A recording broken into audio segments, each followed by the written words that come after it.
I do a lot of interviews and podcasts and I guess speak a lot. And I haven't been asked either of these two questions ever. So these are really, really great questions. These are really, really great questions.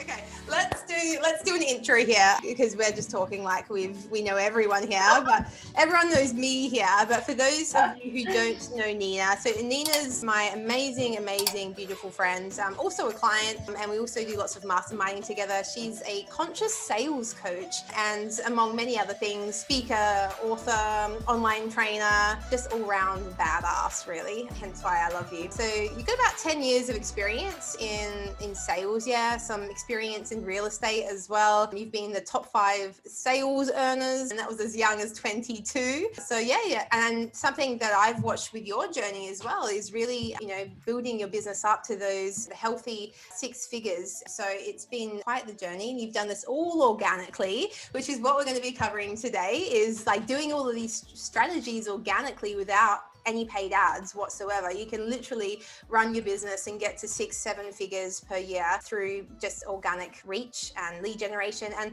like shit that actually feels aligned and like soul filled as well, like not like the icky stuff that doesn't feel good. That's my little intro to you, Nina. I hope I did it justice, and I've got all the love in the world for you, so welcome. Yay, thank you. So happy to be here. Hi, everyone. I've actually got the chat opened on Facebook. So if you guys have any questions or anything that you want to share, I will see them pop up as well. So please feel free to let us know who you are. Let us know if you have any questions, or let us know what you're thinking, what you're feeling, so we can make this as interactive as possible. Also, Nina's the pre-framing queen, as you just got an example of then. And it's great, like, because you pre-frame everything, and this is one of the main things that you probably just do inadvertently now that you've learned from your sales experience, right? Can you just tell the audience what you just did then, and what like the whole deal with pre-framing and how useful it is to just sales in general and like conversations? Yeah. So first and foremost, guys, sales is just communication on steroids, right? We're selling anything and everything all the time anyway. If you've gone on a date, if you've gone for a job interview, you're still selling something, whether it's an idea, whether it's who you are, or whether it's a product or a service.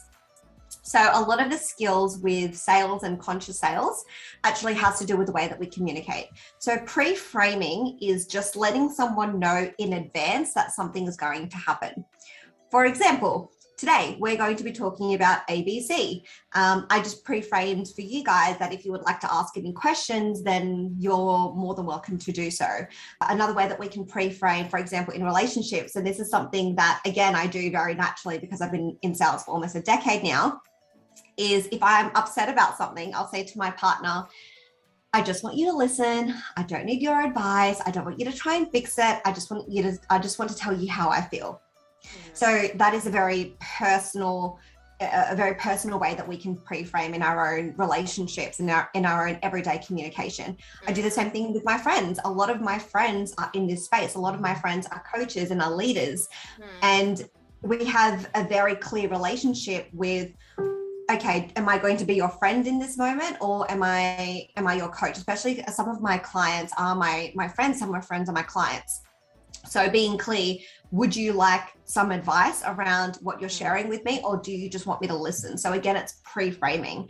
From a sales perspective, for example, if you're speaking to somebody, and I think it's so important to be transparent. It's one of the highest values at the Institute of Conscious Sales. It's one of my own personal values. It's really important to be transparent and to be honest. And one of those things is that pre-framing. So, hey, I'd love to hop on a call and see how I can support you. And one of the ways that we can pre-frame, we really want to do a whole lot of pre-framing, not just this instance. So please don't take one pre-frame as enough.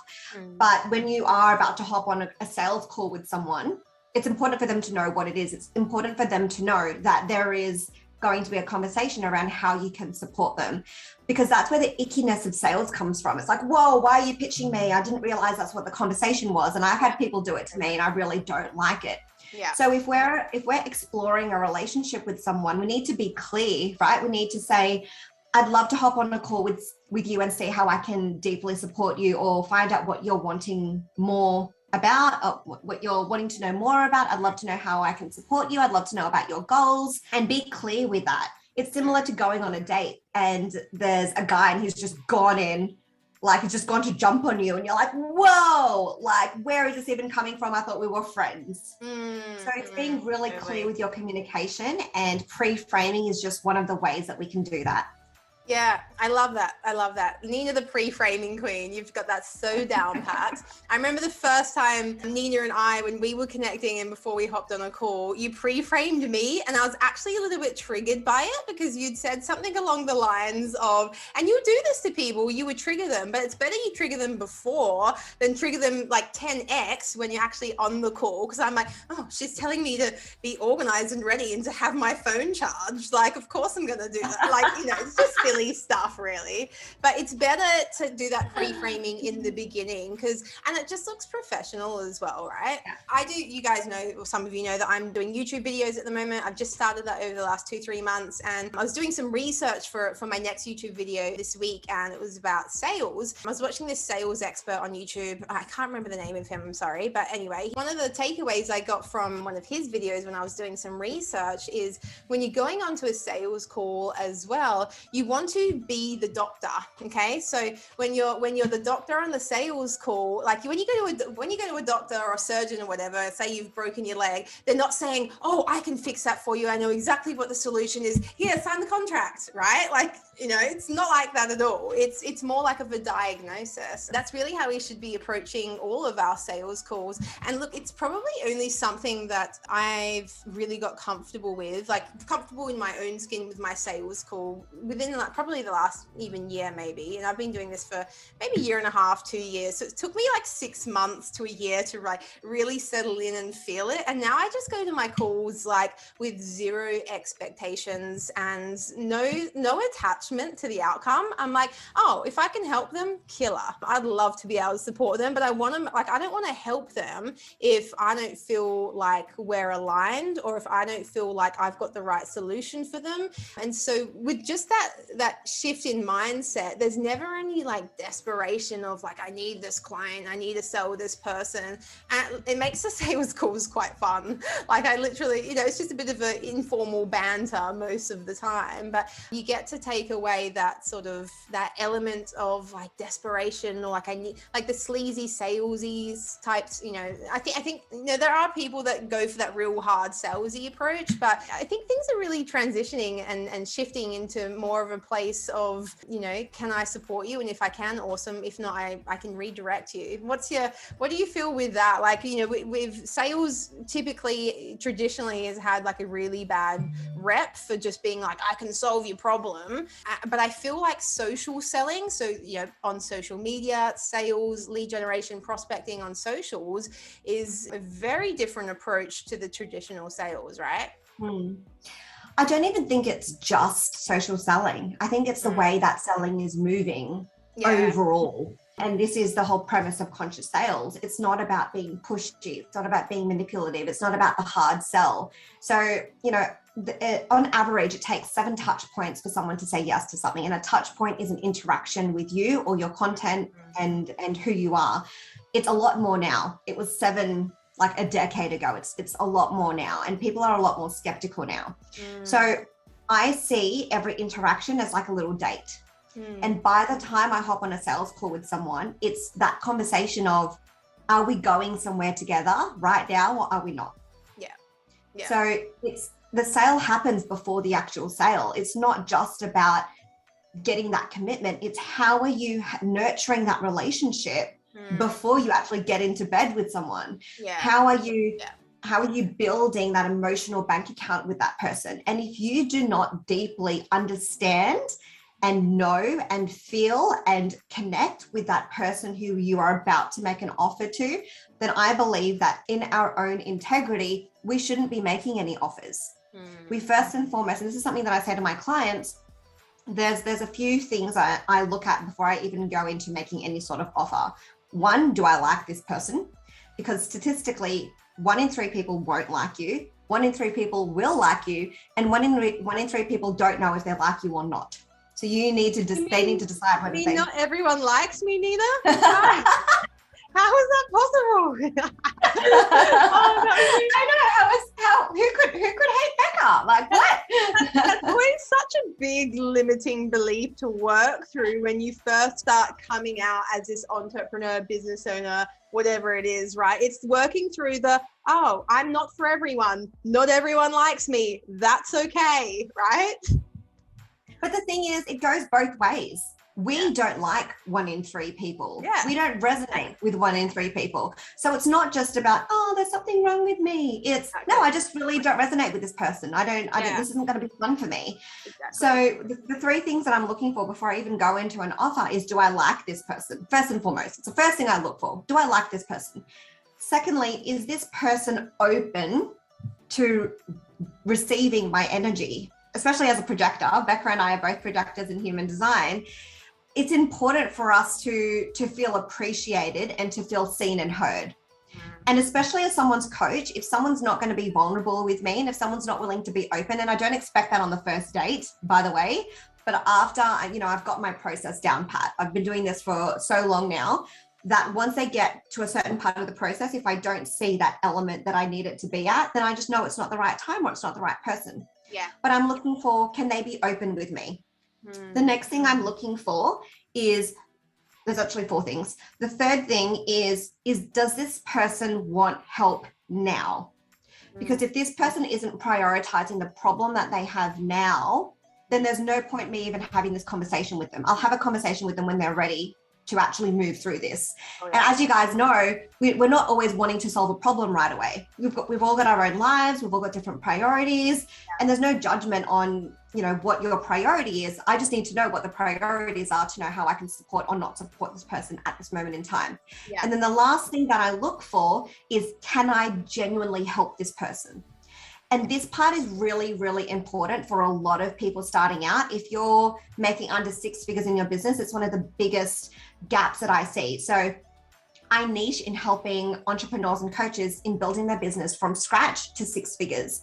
And it's probably one of the biggest challenges that I see is, because you don't logically know exactly what you do and who you help and how you do it, and you don't have your process and methodology down pat yet, you're still figuring stuff out. And we often don't figure it out until we do it. And one of my sayings is that action precedes confidence. You cannot be confident in something that you just never do.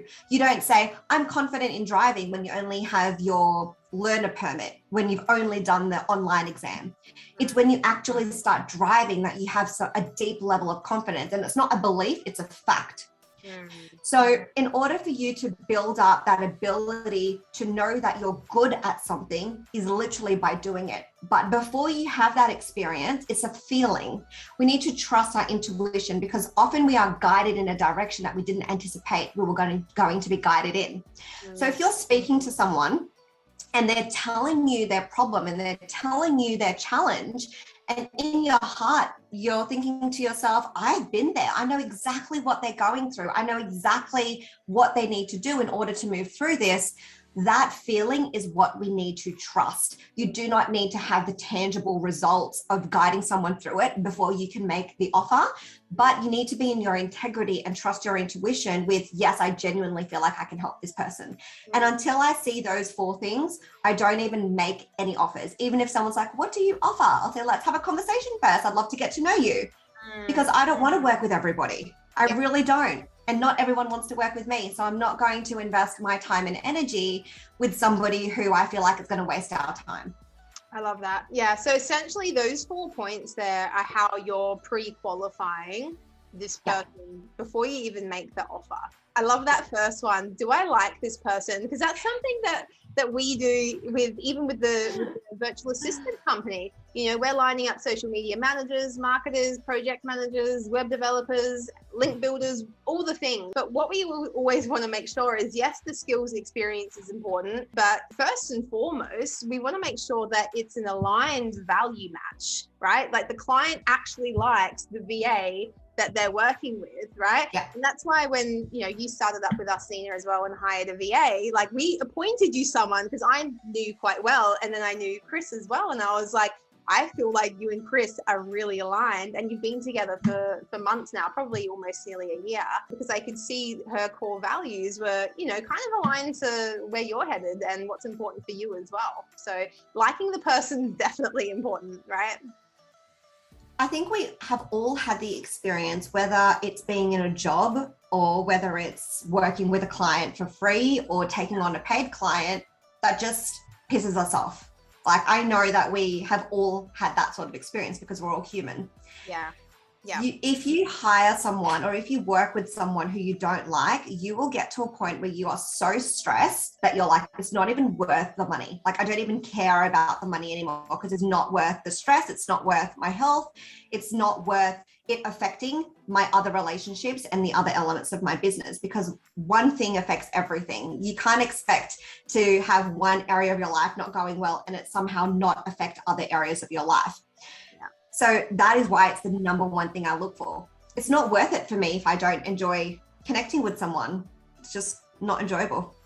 Yeah, I feel like business typically has come from, it's been a very masculine sort of structured way of, you know, ROI, intellect. Business is moving from a place of I have to do this to moving to a place of I want to do this and it feels good to do this. It's coming from a place of just following the bliss a little bit. Like, that's how I fell into what I'm doing now. Like, I started off digital marketing, and, you know, the only thing that really kept me going from that was, yeah, it was all fun and games, shits and giggles, and I was having fun learning some new skills. But I was like, I don't actually like doing like all this SEO and, you know, all this, like the client interaction didn't feel that fulfilling for me. And so I scrapped it and I pivoted and got into what I'm doing now. And I love it. It's really fulfilling because we get to give all these amazing VAs these fantastic opportunities. I get to work with killer people like yourself. Like, I actually genuinely really like the people that I work with. They're awesome and I celebrate them all the time. And you do that with your clients as well, Nina. I just watched your, you know, I've met some of your clients and watched through that mastermind the other day as well. And I was like thinking to myself, Nina's clients are awesome. And this is the fucking beauty of social media marketing and social selling and getting leads and doing sales through socials is you actually, like, you get to position yourself so that when you even hop on the sales calls, it's really quite easy because you've positioned yourself anyway. It's an easy yes, high conversions. You're not just having appointments to have appointments and wasting all your time. But the most important and most incredible thing about any of this is you get to work with people you really, really mesh with, the people that, you know, you've got those core aligned values with, and they're exciting to work with. And, you know, for me, I like to work with, like, you know what I'm like, Nina, always on the move, always got a project going, queen efficiency, like doing all the things. I'm an action taker, and most of our clients are, you know, they're taking action as well. They're not just like sitting there waiting for things to happen. And, you know, you'd be the same with the clients that you're looking for those people that are willing to take accountability and be driven and go to that level that it needs, you know, you need to take to get to there, right? Yeah. The reality of the situation is, for those entrepreneurs who have been doing this for a while and who you've either been doing this for a while or you're making at least a few $1,000s a month, you will understand just how challenging being an entrepreneur can be.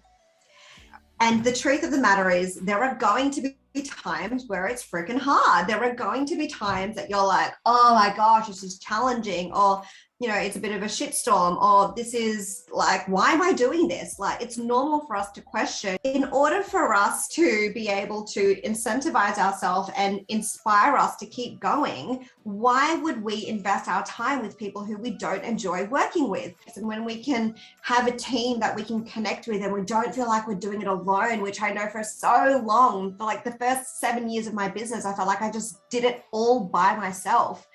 If you get to enjoy it with the people that you have, a bit more motivating to keep going. It's that bit more inspiring to keep going when it's harder, when it's challenging, because it's already going to be tough. Why would we make it tougher on ourselves if we don't need to? Yeah, it's we were literally just speaking about this the other day, weren't we? We were talking about those different stages of Always. We talk about everything. What's that?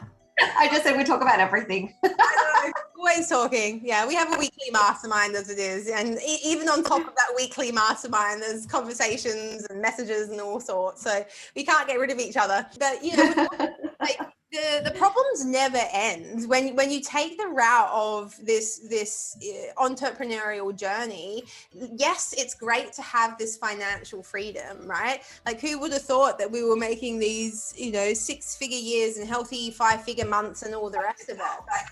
But with that comes a lot of responsibility and a lot of problems as well. And it's this roller coaster that's always going like this, like you're having your ups and downs. Yeah. Like when you're first starting as an entrepreneur, you've generally got quite a lot of adrenaline because you're excited, and that's what keeps you going, and you're suddenly making all this money by yourself.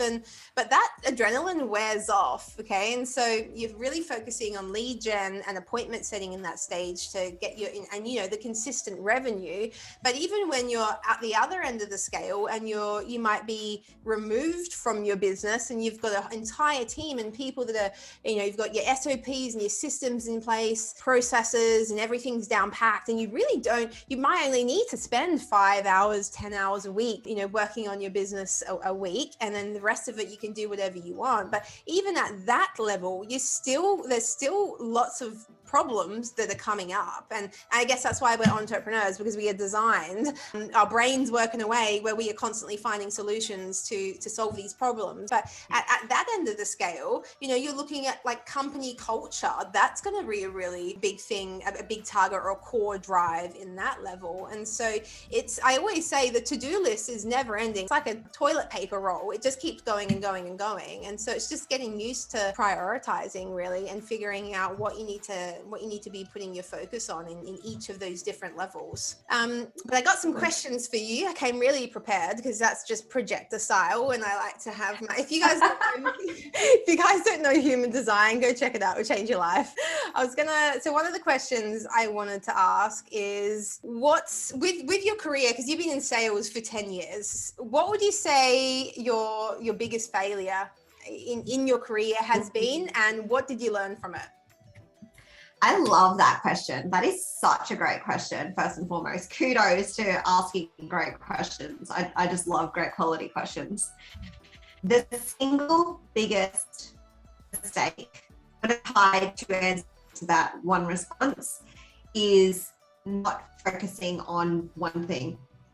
I spent the first 4 or 5 years of my business. I'm going to do an online course. I'm going to create a subscription. I'm going to write my book. I'm going to get coaching clients. I'm going to do speaking engagements. Oh my gosh, did you guys know that it takes something like 70 or 80% of a rocket's fuel during takeoff? If you're putting 10% there and 10% there and 10% there and 10% there, it's not going to take off.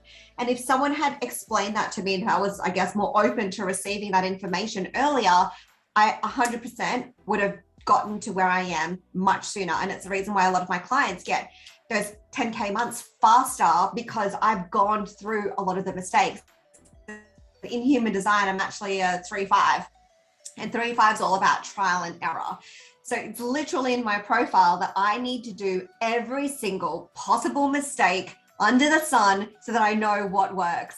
And by far the single biggest mistake that I've made is trying to do everything all at the same time and not focusing on my highest paying activities and having shiny object syndrome. Oh, look at that person, they're successful doing that, I'm going to try doing that. Not realizing all of the work that was involved in my energy. I was just depleted. And tying into that is getting support. When you are clear, so for anyone here making under 6 figures, your number one priority should be sales. Because if you're not making sales, you don't have a business, you don't have a sustainable business, and you're going to end up getting a job and it's going to end up draining you and spending all your time and money in something that you don't even want to be doing. Yeah. So the number one priority for people making under 6 figures is really just to make money, is to bring sales into their business. Yeah. Yeah. And if you do not have a mentor or a coach supporting you in getting to where you want to go, it is going to take you 10 times longer to do it on your own. I know that we want to do it ourselves because we've got our ego and we're like, oh, I'm going to bootstrap. I'm going to do everything for free because I'm confident I can figure it out. Yes, you 100% can figure it out, but you're going to end up spending more money, more time, more stress, more overwhelm, because you don't know what the hell you're doing. And that's just the reality of the situation. And I know because I've been there. Yeah. So the analogy I like to use, it's like, for example, example, if I'm in Gold Coast in Queensland, Australia, which is on the east side of Australia, if I want to travel to Perth, which is the other side of Australia, and I've never traveled to Perth before, would you rather not have a map at all? Would you rather have a map, or would you rather have a GPS? Because there's going to be challenges that come up. There's going to be roadblocks. There's going to be detours. And if you don't know the path to get there, you're going to end up going in a different direction. You're going to end up procrastinating. You're going to end up overwhelmed. You're going to end up trying one strategy and giving up, and trying another strategy and giving up, and trying another strategy. And then you're going to get frustrated and then give up because you don't feel like you're getting anywhere. But it's simply because you didn't have the right strategy and the right support. Yeah. So when I got support, when I got a mentor, when I got a coach, it's like, don't do that, do this. Okay. Don't do that, do this. Okay. And you're like, oh my gosh, how did I get here within a couple of weeks and a couple of months when I've been trying to do this for years, literally years. So if you guys are making under six figures, get focused on your highest paying activities and hire a coach and a mentor who you resonate with and who has walked that path so they can show you the way. Yeah, I love that. I couldn't agree more. And you know, I think a lot of the people in this Facebook group, like in the audience of the Scaling with Virtual Assistants, there's a bit of a mixture. And so there's probably people that are not quite yet at those six figures, and there's people that are probably seven figures and beyond as well. And so everyone's at a different level in their journey. And I would probably say there's a fair percentage of people in here that have invested in some type of coaching or course as well. And I would just like to pitch in and say for me, you know, a couple of years ago, I was pretty scared to like pitch in. And, you know, I think my first, like I was in an entry level coaching program, a group program, and that was like $7,000 or $8,000. And I was like, oh my God, and, you know, that was a big investment for me then. But it was the best investment I made because I got so much ROI on it. Like it literally catapulted my business. And like I was making 10K months within like 2 or 3, maybe probably 3 or 4 months from that. And it's since like 5x since then. When you get to a point where you're actually turning over that much revenue per month, like 10K or 20K isn't really that much in comparison to what you're making as well. And even rubbed off on my family as well. Because my mum and dad, my dad and my brother are electricians, and they've just gone and they've paid for this coaching program, which is something that they would never have considered before. But I think all the talk that I do, like what I've been paying for and the coaching that I've done, they're like, oh, like, you know, it was like 15K. And, you know, once upon a time, that would have been massive for like a 1-year investment. And they're like, oh, Becca pays this much. You're like, 15K, that's a bargain. But the investment in themselves as well. So yeah, definitely agree there. And I love what you said about the one thing. So for all of you here, if you haven't read this book, go in if it aligns anyway. Don't do it if you don't want to, just putting it out there. There's a book called The One Thing. And I remember reading this probably about 1.5 years ago. And I was like, holy shit, like we get so caught up on the fluff, right? There is no such thing as multitasking. It's bullshit. The only thing you can do if you're multitasking is some ironing and watching the TV, and anything outside of that is not productive. Not productive, because you can't be, and I'm still a culprit of this. I'm a bit all over the place with my tabs and stuff. Like I really have to concentrate to keep my direction into one thing. But the more you practice it, the better you get at it. And I found with the one thing as well, what I got from that book was actually blocking out things in my calendar. And so morning time was like this, where I was doing this, and then evening times was when I would switch off and do this. And so I was actually, you know, blocking out and then slotting things in my calendar so that that's when I was focusing on that thing. Definitely agree there on the multi-purposing side of things as well. Yeah, I love that you mentioned that it really does take a conscious effort to focus. Yeah. I have my notifications on mute on my computer and my phone most of the time because I already have what I want to do. And if I'm constantly being distracted, I think Brendan Burchard said that it makes you something like 70% less productive, because even if it's one message, one notification, it takes your attention away for, you think it's a split second, but it takes a few more seconds to get back into the headspace that you were in. So all of that adds up. You know, 10 notifications is what? A minute worth of being distracted. And that's if you can get back on track with what you were thinking about before you were distracted. If you guys think of the analogy of when you're talking to a friend and then they interrupt you and they tell you something and you're like, oh, what was I talking about again? It's exactly the same. Yeah. So you need to really be conscious of it and eliminate the distractions that's in your workspace, on your desktop, on your phone, on the computer. And like Becca just said, like blocking it out in your schedule for this amount of time. This is my focus and nothing is going to distract me.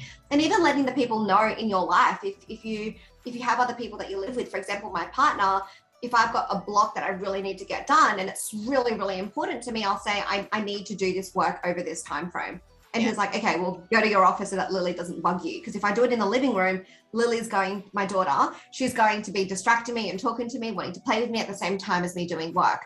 So make a conscious effort to eliminate those distractions. Word, I definitely agree with that. The other thing I wanted to mention as well, in terms of, I mean, it's not something that was like a big failure for me, other than this recent end of year financial year and getting the tax that I have to pay to the ATO and being like, oh my God, is this what I have to pay? I literally have to pay the ATO more than what I earned last year, like the amount payable to the ATO. Right? I told this to someone the other day and they're like, oh, congrats. I was like, is that something to be congratulated on? I'm not quite sure. It's kind of like a double-edged sword. It's worth mentioning here. Crunch your numbers. You need to know your numbers in business, and actual, like, Google search cash flow, because profit, loss, gross, all of that stuff is great to know, but you need to know about your cash flow as well. And that's something that I'm just going, like, I'm always trying to, like, it's not something that I love doing. This is why I have an accountant bookkeeper in the Philippines, and I also have one in Australia, and they work together. I don't do any of my zero stuff, but I do get reports on where all my numbers are at. And we do have regular meetings, so I know where my numbers are at as well. If you don't know your numbers, you're essentially, it's like, you just, it's like the blind leading the blind, or the drunk leading the drunk. Like, you just where you're headed. Like, how do you know what your goals can be if you don't know your numbers? And I see this sometimes even with clients that we onboard. They say, I want this VA to do that, I want this specialist to do this. And so this recently just happened.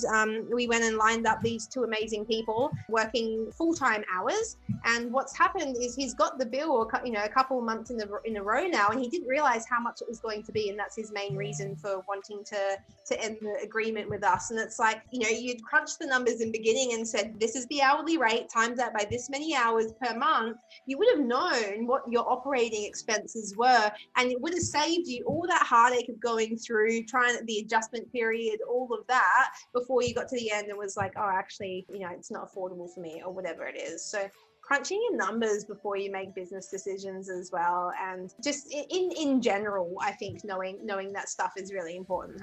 I 100% agree with you. Becca and I met January last year, and one of the things that we did at this mastermind was crunch our numbers. And I was like, oh my gosh, why haven't I done this before? It sounds so simple, and I know that there's a part of us, especially if we're drowning in debt and if we are very aware that we're not making more than what we're spending. And I think we bury our head in the sand for a little while, but it's so empowering to actually look at your numbers, look at the reality of the situation, confront it head on, because that's the only way that we're going to change it, right? You can't be in denial and change something. You need to see the reality of it, feel the thick of it, and then decide, are you going to continue to sit in that or about it? Yeah. So as much as it can feel confronting, it can also be empowering if you decide to make it empowering.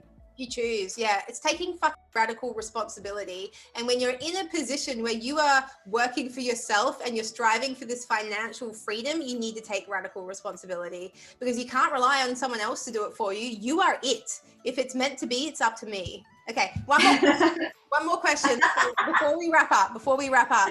Okay, one of my pre-prepared questions is, what would you say your best resource has been that's helped you along the way with your journey? I also love that question. I do a lot of interviews and podcasts, and I guess speak a lot, and I haven't been asked either of these two questions ever. So these are really, really great questions. What has been my biggest resource? By far is not allowing my external circumstances around money dictate my ability to figure it out. So many of you probably don't know my story. I'm redoing my funnel at the moment. Otherwise, I would share with you guys what that is. But just let me know if you want my free guide, and I can send it to you. It's It's about how to reach consistent 10K months. And one of the things that I talk about in that guide is my story of I was drowning in debt. I was still contracting. My little girl was about 1 and a bit years old, and I had $1,000 left on my credit card. But I knew that I was going further and further into debt. And I decided to invest 20 grand with my mentor at the time. And I literally, all I could afford was put $1,000 deposit off my credit card, which was my last $1,000 before it maxed out at 15 grand. And that $1,000 was also being taken out within the next couple of weeks. So people like, I think we have this perception of, oh, I don't have the money. We always have the money. You just have to find it. Yeah. And I really had to trust my ability to figure it out. Trust my ability to figure it out. Trust that I will figure it out no matter what. But give me the best possible chance in getting there faster. I needed to hire support. I needed to hire a mentor. I needed to hire a coach because I wasn't getting anywhere by myself. And I knew that. It was so adamant. It was so adamantly clear to me that nothing was moving forward. So I backed myself. I invested. I put down a deposit of $1,000 on my last $1,000 on my credit card. I remember my partner was like, what the hell, Nina? But I'm like, I just need to do it. I don't know why. I feel like this is what I need to do. And I did everything. I strapped on my resourcefulness, and that was the first ever time that I closed about $10,000, $11,000 in the next 3 days. Yeah. And I've pretty much hit consistent 10, 20, 30, 40, 50K months since then. But I couldn't let my external circumstances dictate what I was willing to do. And one of the things I say to a lot of my clients is when you stop making excuses around money, you stop listening to other people's excuses around money. So when my clients come to me and they're like, oh, I don't even really attract this anymore. But if someone says to me, oh, I just don't have the money, what I hear is they don't care enough about it to make the money. Yeah. Because if you cared enough, you would find the money. And I know that my clients get paid and they increase their income when they do the work. Yeah. So if they're willing to back themselves and they're willing to find enough money to get them into the program and figure out the rest later, they figure it out. It's astonishing how much the universe backs us when we back ourselves. But so many people expect the universe to back us first. So many people expect money to come flowing in when they're unwilling to invest in themselves, when they're unwilling to show the universe that they are abundant and that they're willing to do what it takes. Because as you grow your business, you'll get clearer on the fact that it's not actually about you. Yeah. When I decided to invest that 20 grand, even though I only had $1,000 available, I thought to myself, a big part of what I'm here to do is eradicate child abuse and sex slavery. And I didn't want to get into more debt. But I thought to myself, if I need to get into more debt, but I can help one person get out of sex slavery and child abuse for 6 months, what's that debt? Does it really matter? Oh, here I am in a first world country. I don't want to get more into debt when there's people literally being sold every minute of every day. Yeah. It's not about me. It's not about what I'm here to do. It's about what we're here to do for the people who need it. Collectively. And there's also a really great famous saying that we're willing to do more for others than we're willing to do for ourselves. And yes, our own selfish needs is great and it can be really motivating, but then it will get to a point where it's not about you anymore. Yeah. And when that happens, we realize that we need to do what it takes. We realize that it's not about how much money we have in our bank account. It's not about how much money we have sitting around ready to be spent. It's, are you going to figure it out? Are you going to be resourceful? Because there's never a lack of resources. There's always a lack of resourcefulness, which is what is within us. And if I allowed my circumstances to dictate my decisions, I wouldn't be where I am now. I think I could probably put together about 15 quotes from that spill just there. That was really yeah. Literally, when you want something, the universe will conspire to help you achieve it. I think that's a quote from Paulo Coelho, and it's totally true. So thank you so much for sharing all of that juice. I loved all of it, and yeah, you're a great speaker to have on. I'm thrilled that you enjoyed my prepared questions as well. So Yeah, thank you so much for coming on and sharing. And we didn't go too much into like SOPs and systems and stuff. I know some of you guys on here are at that level where you are wanting to systemize a bit. And Nina and I are actually putting something together for that. We are, and it's pretty gnarly. I'm pretty excited. Nina, you know how much I geek out on that stuff. And Nina's so great at helping to put it all together and make sense and make it digestible. So we will keep you posted on that part of things. If you are looking to scale with a team and put together SOPs and all of that just overwhelms you and you don't know where to start, yeah, we've got something coming up pretty soon. So yeah, stay tuned. And again, thank you so much, beautiful. It's been a pleasure having you here. And yeah, we'll see you guys on the next live. Who knows when that will be? Maybe another year from now. No, I'll try and make it a little bit sooner than that. But yeah, any departing words, Nina? Yes, it's been such an honor being here, and Becca and I just love connecting anyway. So we're like, why don't we just hop on the live and have some fun and talk about this? But yeah, as you said, you know, we're going to be launching something really soon, and we're really excited about being able to share it with you guys. So if you are wanting to get better at sales in a very automated way, including those SOPs and those systems, then just, you can either comment like systems below, you can message Becca or myself and say systems, and we can organize a call and we can share with you guys more about it. It's going to be launched over the next few months, probably, is what we're feeling.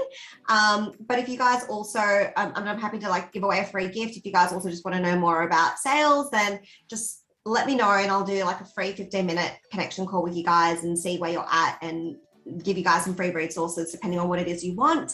But we're so excited to be bringing this program to you guys because it's we don't know of anything else on the market that's like what we're creating, and it's going to be super valuable for you guys.